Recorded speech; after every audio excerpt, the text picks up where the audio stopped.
हर खबर पर होगी आपकी पकड़। डाउनलोड कीजिए एबीपी लाइव ऐप। नमस्कार, आप देख रहे हैं एबीपी न्यूज। मैं हूं आपके साथ शोभना यादव। बुलेटिन की शुरुआत इस समय की बड़ी खबर से।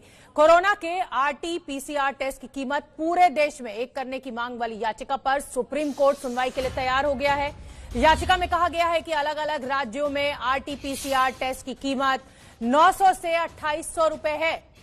याचिका में यह भी मांग की गई है कि पूरे देश में इस टेस्ट की कीमत 400 रुपए रखी जाए और सुप्रीम कोर्ट फाइनली सुनवाई के लिए तैयार हो गया है। कोरोना टेस्ट की कीमत को लेकर सुप्रीम कोर्ट में याचिका दायर की गई थी और अब इस याचिका पर सुनवाई के लिए सुप्रीम कोर्ट तैयार हुआ। सुप्रीम कोर्ट ने अपनी सहमति जताई, इस पर सुनवाई होगी। निपुण सहगल हमसे जुड़ रहे हैं। निपुण, मैं इस खबर पर अपडेट आपसे चाहूंगी। देखिए शोभना, सुप्रीम कोर्ट ने मामला लगते ही कहा कि हाँ, ये सुनवाई के लायक मामला है और इसी तरह का एक विषय पहले से लंबित है दूसरी बेंच के पास, तो दोनों को साथ में सुना जाएगा। इस याचिका में कोर्ट को यह बताया गया है, बल्कि एक एडिशनल एफिडेविट भी कल याचिकाकर्ता अजय अग्रवाल की तरफ से दाखिल हुआ था, जिसमें उन्होंने बताया था कि जो पूरा जो किट है वो 300 रुपए से भी कम उसकी कीमत है जिसका इस्तेमाल होता है।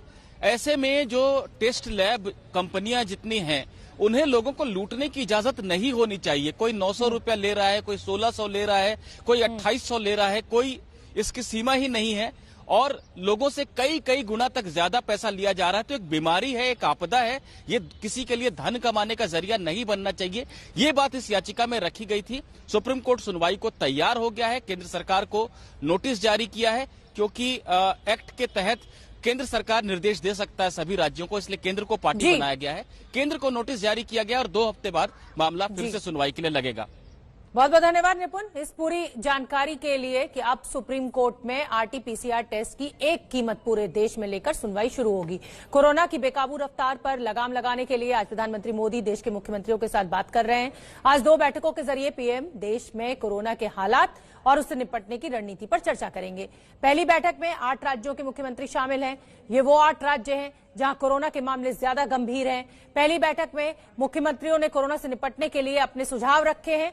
सबसे पहले गृह मंत्री अमित शाह ने अपनी बात रखी और फिर अरविंद केजरीवाल, ममता बनर्जी, उद्धव ठाकरे और मनोहर लाल खट्टर ने कोरोना पर अपनी रणनीति का खुलासा किया। क्या कहा गृह मंत्री अमित शाह ने, वो हम आपको सुनवा देते हैं। गृह मंत्री ने मुख्यमंत्रियों को संभावित खतरे से आगाह किया, कोरोना की बढ़ती रफ्तार पर राज्यों को चेताया। अमेरिका और यूरोप में कोरोना की रफ्तार पर चेताया गृह मंत्री अमित शाह ने।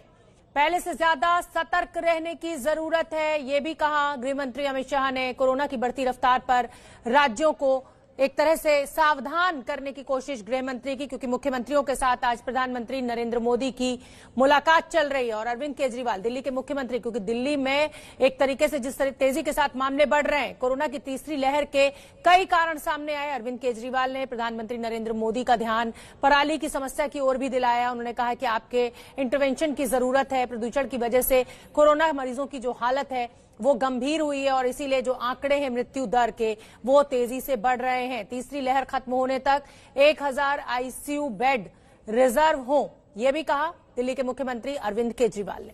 तो इस बड़ी खबर पर हमारे साथ मेरे 3 सहयोगी जुड़ रहे हैं। दिल्ली से नीरज पांडे, मुंबई से रौनक कुकड़े और जयपुर से मनीष शर्मा। सबसे पहले नीरज पांडे, आपका रुख।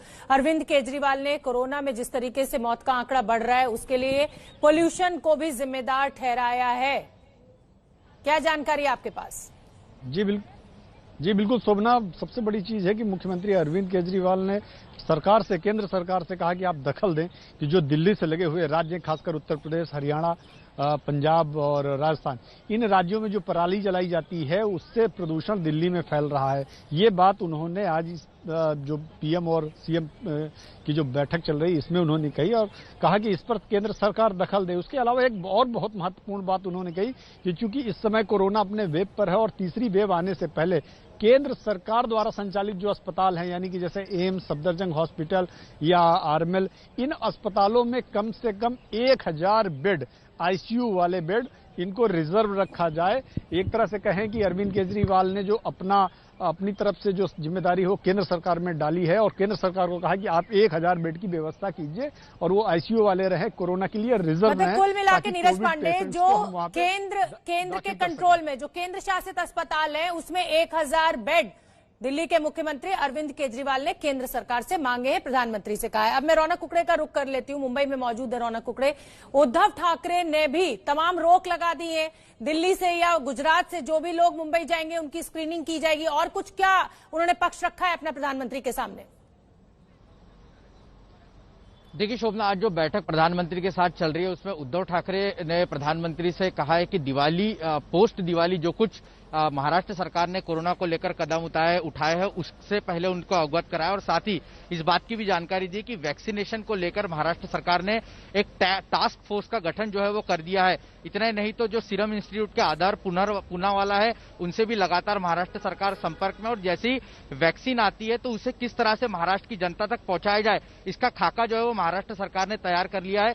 ये इस विषय पर सीएम उद्धव ठाकरे ने प्रधानमंत्री नरेंद्र मोदी को सारी जानकारियां दी है। मुख्य तौर पर आपको पता है कि कल ही महाराष्ट्र सरकार ने दिल्ली, एनसीआर, राजस्थान, गुजरात और गोवा जैसे राज्य से जो भी लोग ट्रैवल कर महाराष्ट्र में आएंगे उन्हें अपना आरटीपीसीआर नेगेटिव रिपोर्ट लाना होगा, इस तरह की गाइडलाइन जो है वो जारी कर दी है। आपको बता दें कि शुक्रवार से ही महाराष्ट्र सरकार अलर्ट पर आ गई थी, क्योंकि जिस तरह से दिल्ली में कोरोना लगातार अपने पैर पसार रहा था, महाराष्ट्र सरकार ने तो यहां तक तैयारी कर रखी थी कि अगर जरूरत पड़ी तो दिल्ली मुंबई के बीच में फ्लाइट और रेलवे पर रोक लगाने की तैयारी भी महाराष्ट्र सरकार ने कर रखी थी। हालांकि फिलहाल उस पर फैसला जो है वो नहीं लिया है। जी मनीष, मैं आपका रुख करना चाहूंगी, जयपुर में आप मौजूद हैं, राजस्थान में भी लगातार मामलों में तेजी देखने के लिए मिल रही है, क्या केंद्र सरकार से कुछ मदद राजस्थान सरकार ने भी मांगी है? जी शोभना, निश्चित तौर पर राजस्थान के मुख्यमंत्री अशोक गहलोत ने अब तक जो मेजर स्टेप्स कोरोना संक्रमण से बचने के लिए राजस्थान में लागू किए हैं, पहले तो उन्होंने उसकी जानकारी दी।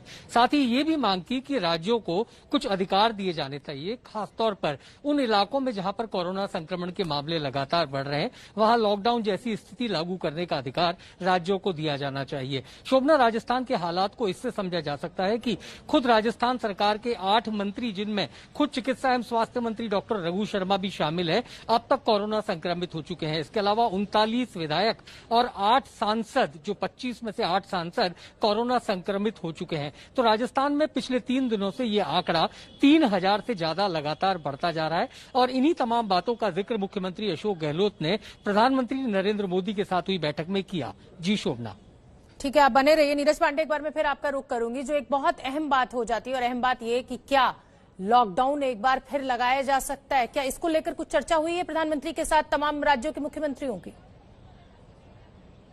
देखिए शोभना, लॉकडाउन लगाने के लिए को लेकर कोई ऐसा प्रपोजल नहीं है, ना ही किसी मुख्यमंत्री ने सीधे तौर पर यह कहा है कि लॉकडाउन लगा देना चाहिए, क्योंकि सभी लोग अब लॉकडाउन के फेज से बाहर आ चुके हैं और अब केवल ये एक प्रयास किया जा रहा है कि कोरोना कैसे रुके।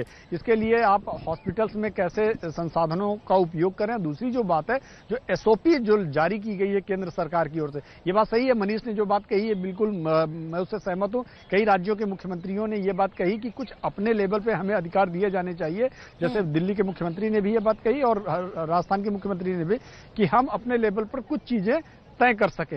लेकिन उसके लिए केंद्र सरकार अगर कुछ निर्णय लेता भी है तो वो एक एसओपी जारी होगी, और एसओपी जारी होने के बाद ही राज्य सरकार वो अधिकार पा सकते हैं या राज्य सरकारों के पास वो अधिकार आएंगे। लेकिन फिलहाल लॉकडाउन लगाए जाने जैसी कोई भी, ना तो राज्य सरकार की तरफ से कोई प्रपोजल केंद्र सरकार के पास आया, ना केंद्र सरकार ने ऐसी कोई बात राज्यों को सुझाई है कि आप लॉकडाउन लगा दीजिए, या लॉकडाउन लगाने जैसे हालात पैदा हो रहे हैं या फिर से लॉकडाउन लगाया जाएगा। फिलहाल इसका कोई निर्णय नहीं लिया गया, न ही ऐसी कोई बड़ी बात सामने आई है। रौनक, आपसे मैं जानना चाहूंगी, क्योंकि वैक्सीन आने की जो तारीख है वो भी अब निकट आ रही है, और ये कहा जा रहा है कि शायद जनवरी के पहले हफ्ते से, कहीं दिसंबर के दूसरे हफ्ते से वैक्सीन की तैयारी भी अब की जा रही है। तो क्या राज्य सरकारों के साथ कुछ इस तरीके की चर्चा महाराष्ट्र सरकार के साथ, ऐसी कोई जानकारी है आपके पास? जी देखिए, जो मुख्यमंत्री कार्यालय से हमें जानकारी मिली है उसके मुताबिक सरकार ने प्रधानमंत्री को ये तो बता दिया है कि महाराष्ट्र सरकार ने एक टास्क फोर्स वैक्सीनेशन के लिए बना ली है, लेकिन मुख्य तौर पे इसमें कितने लोगों को शामिल किया इस बारे में फिलहाल जानकारी जो है वो मीडिया से साझा नहीं की है। लेकिन अगर वैक्सीन जनवरी के महीने में आती है तो उसके लिए जो तैयारियां करनी होती है वो महाराष्ट्र सरकार ने अभी से पूरी शुरू कर दी है। लेकिन ये केंद्र सरकार का प्रोटोकॉल होता है। आप देख सकते हैं कि इसके पहले भी जब भी बड़े स्केल पर वैक्सीनेशन का काम अगर हुआ है, फिर चाहे वो पोलियो का डोज जैसा वैक्सीनेशन हो, हमेशा केंद्र सरकार ने इसे कंट्रोल किया है। तो महाराष्ट्र सरकार केंद्र सरकार के निर्देश पर ही काम करेगी, लेकिन सरकार का यह कहना है कि जो भी तैयारियां हैं, जो भी चीजें वो पूरी फुल प्रूफ करके रखने की जरूरत है और वो तैयारी सरकार ने कर रखी है।